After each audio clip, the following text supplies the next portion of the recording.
ಸ್ನೇಹಿತರೆ, ದೀಪಾವಳಿ ಸಮಯದಲ್ಲಿ ಅರಿಶಿನ ಎಲೆಯು ಬೆಳೆಯುವುದರಿಂದ ಅರಿಶಿನ ಎಲೆಯನ್ನು ಉಪಯೋಗಿಸಿ ಕಡುಬನ್ನು ಬಲಿಯಂದ್ರನ ನೈವೇದ್ಯಕ್ಕೆ ಮಾಡುವ ರೂಢಿಯು ನಮ್ಮೂರಿನಲ್ಲಿ ಇದೆ.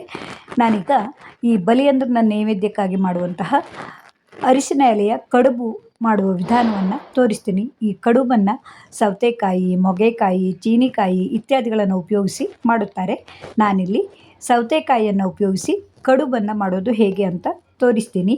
ಅರಿಶಿನ ಎಲೆಯಲ್ಲಿ ಆ್ಯಂಟಿಸೆಪ್ಟಿಕ್ ಗುಣವು ತುಂಬ ಇದೆ. ಅರಿಶಿನ ಪುಡಿಯು ಹೇಗೆ ಮಹತ್ವವುಳ್ಳದ್ದಾಗಿರುತ್ತೋ ಹಾಗೆ ಅರಿಶಿನ ಎಲೆಯು ತುಂಬ ಮಹತ್ವಪೂರ್ಣವಾದ ಆರೋಗ್ಯಕರವಾದ ಎಲೆಯಾಗಿರುತ್ತದೆ. ಈ ಎಲೆಯನ್ನು ಉಪಯೋಗಿಸುವುದರಿಂದ ಜೀರ್ಣಕಾರಿಯಾದ ಅಡುಗೆಯನ್ನು ತಯಾರಿಸುವುದಷ್ಟೇ ಅಲ್ಲದೆ ಪರಿಮಳಯುಕ್ತವಾಗಿಯೂ ಇರುತ್ತದೆ. ಈ ಸೌತೆಕಾಯಿಯನ್ನು ಸುಲಭವಾಗಿ ಹೆಚ್ಚಲು ನಾನು ಅಡುಗೆ ಸ್ಪರ್ಧೆಯೊಂದರಲ್ಲಿ ಬಹುಮಾನವಾಗಿ ಸಿಕ್ಕ ಈ ಚಾಪರನ್ನು ಉಪಯೋಗಿಸುವ ವಿಧಾನದ ಜೊತೆಗೆ ಹಂಚಿಕೊಳ್ತಾ ಇದ್ದೀನಿ. ಮೆಟಗತ್ತಿ ಅಥವಾ ಚಾಕುವಿನಲ್ಲಿಯೂ ನಾವು ಸೌತೆಕಾಯಿಯನ್ನು ಸಣ್ಣದಾಗಿ ಹೆಚ್ಚಿಕೊಳ್ಳಬಹುದು, ಆದರೆ ಸುಲಭವಾಗಿ ಈ ಚಾಪರ್ನಲ್ಲಿ ಹೆಚ್ಚೋಕ್ಕೆ ಆಗುತ್ತದೆ. ಈ ಕಡುಬಿಗೆ ಬೇಕಾದ ಅಕ್ಕಿ ರವೆಯನ್ನು ನಾನು ಮನೆಯಲ್ಲಿಯೇ ಮಾಡುವ ಸುಲಭ ವಿಧಾನವನ್ನು ತೋರಿಸ್ತಾ ಇದ್ದೀನಿ. ದೋಸೆ ಅಕ್ಕಿಯನ್ನು ಚೆನ್ನಾಗಿ 3-4 ಸಲ ತೊಳೆದುಕೊಂಡು ಅದನ್ನು ನೀರನ್ನು ಬಸಿದು ಆಮೇಲೆ ಒಂದು ಒಣ ಬಟ್ಟೆಯಲ್ಲಿ ಈ ರೀತಿಯಾಗಿ ಹರಡಿಕೊಳ್ಳಬೇಕು. ಅಂಗಡಿಯಿಂದ ತರುವ ಬದಲು ನಾವೇ ಮನೆಯಲ್ಲಿ ಮಾಡಿಕೊಂಡರೆ ತುಂಬ ಆರೋಗ್ಯಕರವಾಗಿಯೂ ಇರುತ್ತದೆ ಮತ್ತು ಖುಷಿಯೂ ಇರುತ್ತದೆ. ನೋಡಿ, ತೊಳೆದು ನೀರು ಬಸಿದ ಅಕ್ಕಿಯನ್ನು ಈ ರೀತಿಯಾಗಿ ತೆಳುವಾಗಿ ಒಣ ಬಟ್ಟೆ ಮೇಲೆ ಸ್ವಲ್ಪ ಹೊತ್ತು ಹರಡಿದರೆ ಸಾಕು. ಅದರ ನೀರು ಬೇಗನೆ ಆರುತ್ತದೆ. ನೀರು ಆರುವಷ್ಟರಲ್ಲಿ ನಾವು ಸೌತೆಕಾಯಿಯನ್ನು ಈ ರೀತಿಯಾಗಿ ಈ ಚಾಪರ್ನಲ್ಲಿ ಸಣ್ಣ ಸಣ್ಣದಾಗಿ ಹೆಚ್ಚಿಟ್ಟುಕೊಳ್ಳೋಣ. ಈ ಚಾಪರ್ನಲ್ಲಿ ಮಾಡೋದರಿಂದ ನಮಗೆ ಒಂದೇ ರೀತಿಯಾದ ಈ ಸೌತೆಕಾಯಿಯ ಹೋಳು ಸಿಗುತ್ತದೆ. ಇದಕ್ಕೆ ತುಂಬ ಸಣ್ಣದಾಗಿಯೂ ಬೇಡ, ತುಂಬ ದೊಡ್ಡದಾಗಿಯೂ ಬೇಡ, ಈ ಮೀಡಿಯಮ್ ಹದ್ದದಲ್ಲಿ ಹೆಚ್ಚಿಟ್ಟುಕೊಂಡರೆ ಸಾಕಾಗುತ್ತದೆ. ನಾನಿಲ್ಲಿ 2 ಕಪ್ ಆಗುವಷ್ಟು ಅಕ್ಕಿ ರವೆಗೆ ಈ ಸೌತೆಕಾಯಿ ತುರಿಯನ್ನು ಮಾಡಿಕೊಂಡಿದ್ದೀನಿ. ನೋಡಿ, ಅಷ್ಟರಲ್ಲಿ ಈ ಅಕ್ಕಿಯು ನೀರು ಆರಿ ಕೈಗೆ ಅಂಟದಂತಾಗುತ್ತದೆ. ಈ ರೀತಿಯಾದ ಅಕ್ಕಿಯನ್ನು ಮಿಕ್ಸರ್ ಜಾರ್ಗೆ ಹಾಕಿಕೊಂಡು 1-2 ಸುತ್ತು ತಿರುಗಿಸಿದರೆ ಅಕ್ಕಿ ರವೆಯು ಸಿದ್ಧವಾಗುತ್ತದೆ. ಅಕ್ಕಿ ರವೆಯೊಡನೆ ಹಿಟ್ಟು ಬರ್ತದೆ. ನೋಡಿ, ಈ ರೀತಿಯಾಗಿ ಅಕ್ಕಿ ರವೆಯೊಡನೆ ಹಿಟ್ಟು ಇದ್ದರೂ ಪರವಾಗಿಲ್ಲ. ತುಂಬ ದೊಡ್ಡದಾದ ಅಕ್ಕಿ ರವೆ ಆಗದಿದ್ದರೆ ಆಯಿತು. ಒಂದು ವೇಳೆ ದೊಡ್ಡ ರವೆ ಇದ್ದರೆ ಅದನ್ನು ಸಾಣಿಗೆಯಲ್ಲಿ ಸಾಣಿಸಿಕೊಳ್ಳಬೇಕು. ನನಗೆ ಇಲ್ಲಿ ಸರಿಯಾದ ಹದದ ಅಕ್ಕಿ ರವೆ ಇದ್ದುದರಿಂದ ಸಾಣಿಸಿಕೊಳ್ಳಲಿಲ್ಲ. ನೋಡಿ, 2 ಹಂತದಲ್ಲಿ ನಾನು ಈ ಅಕ್ಕಿಯನ್ನು ಈ ರೀತಿಯಾಗಿ ರವೆ ಮಾಡಿಕೊಂಡಿದ್ದೀನಿ. ಇದು ತುಂಬ ಇದ್ದರೂ 1-2 ದಿನಗಳ ಕಾಲ ಇಟ್ಟುಕೊಂಡು ನಾವು ಪುಂಡಿ ಇತ್ಯಾದಿಗಳನ್ನು ಮಾಡಿಕೊಳ್ಳಬಹುದು. ಈ ಹೆಚ್ಚಿಟ್ಟುಕೊಂಡ ಸೌತೆಕಾಯಿ ಹೋಳಿಗೆ ರುಚಿಗೆ ತಕ್ಕಷ್ಟು ಉಪ್ಪು ಮತ್ತು 1 ಕಪ್ ಆಗುವಷ್ಟು ತೆಂಗಿನ ತುರಿ, ಸ್ವಲ್ಪ ಸಕ್ಕರೆ ಹಾಕಿ ಚೆನ್ನಾಗಿ ಒಮ್ಮೆ ಕೈಯಿಂದ ಮಿಶ್ರ ಮಾಡಿಕೊಳ್ಳಬೇಕು. ತುಂಬ ಕೈಯಿಂದ ಒತ್ತಿ ರಸ ಬರುವಂತೆ ಮಾಡುವುದು ಬೇಡ. ಮೇಲಿನಿಂದ ಈ ಉಪ್ಪು ಮತ್ತು ಸಕ್ಕರೆ ಹೊಂದಿಕೊಂಡರೆ ಸಾಕು. ಯಾಕೆಂದರೆ ಸೌತೆಕಾಯಿ ಹೋಳಿನಲ್ಲಿ ನೀರಿನ ಅಂಶ ಬಿಟ್ಟರೆ ಅಕ್ಕಿ ರವೆಯನ್ನು ಹಾಕಿದವಾಗ ತುಂಬ ತೆಳುವಾಗಿ ಅರಿಶಿನ ಎಲೆಯಲ್ಲಿ ಹಚ್ಚಲು ಕಷ್ಟವಾಗುತ್ತದೆ. ನೋಡಿ, 1 ಕಪ್ ರವೆಗೆ 2 ಕಪ್ ಸೌತೆಕಾಯಿ ಹೋಳಿದ್ದರೆ ಸುಮಾರಿಗೆ ಸರಿಯಾಗುತ್ತದೆ. ನಾವು ಕೈಯಿಂದ ಈ ರೀತಿಯಾಗಿ ಕಲಿಸಿದವಾಗ ಗೊತ್ತಾಗುತ್ತದೆ. ತುಂಬ ರವೆ ಇರುವುದು ಬೇಡ. ಸೌತೆಕಾಯಿ ಹೋಳು ನಮಗೆ ಸಿಗುವಂತಿರಬೇಕು.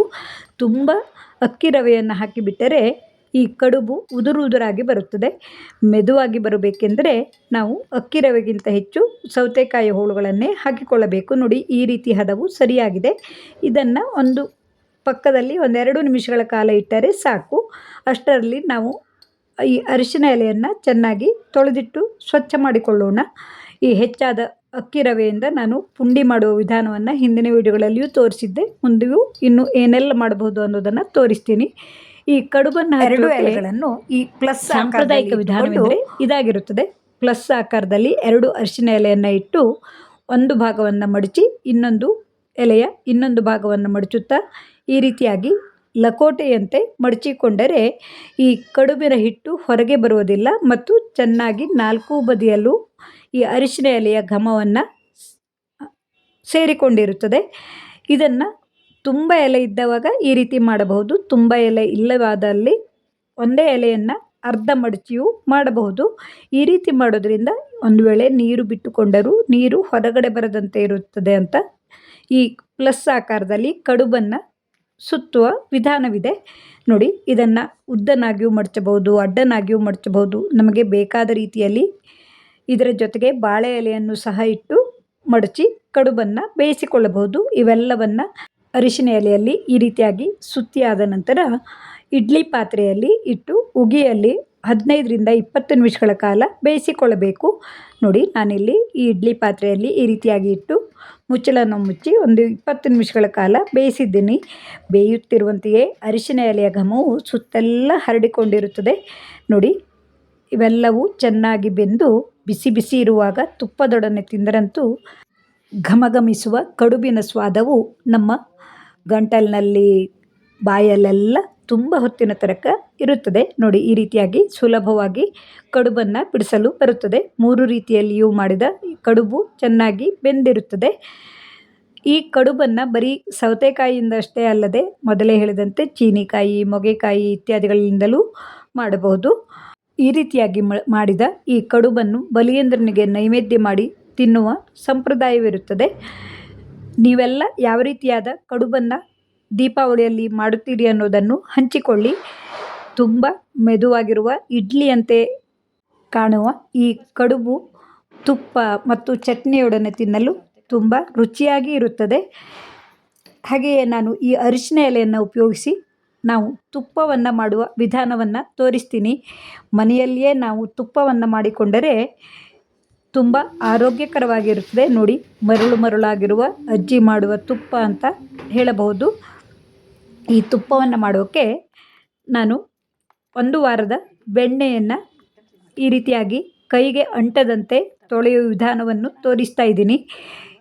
ಈ ಬೆಣ್ಣೆಯನ್ನು ನೀರನ್ನು ಹಾಕಿ ಒಂದು ಚಮಚದ ಸಹಾಯದಿಂದ ಈ ರೀತಿಯಾಗಿ ನೀರನ್ನು ಬಸಿದು 5-6 ಸಲ ತೊಳೆದುಕೊಳ್ಳಬೇಕು. ನಾನಿಲ್ಲಿ ಸ್ವಲ್ಪವೇ ಇದ್ದುದರಿಂದ ಚಮಚವನ್ನು ಬಳಸಿಕೊಂಡಿದ್ದೀನಿ.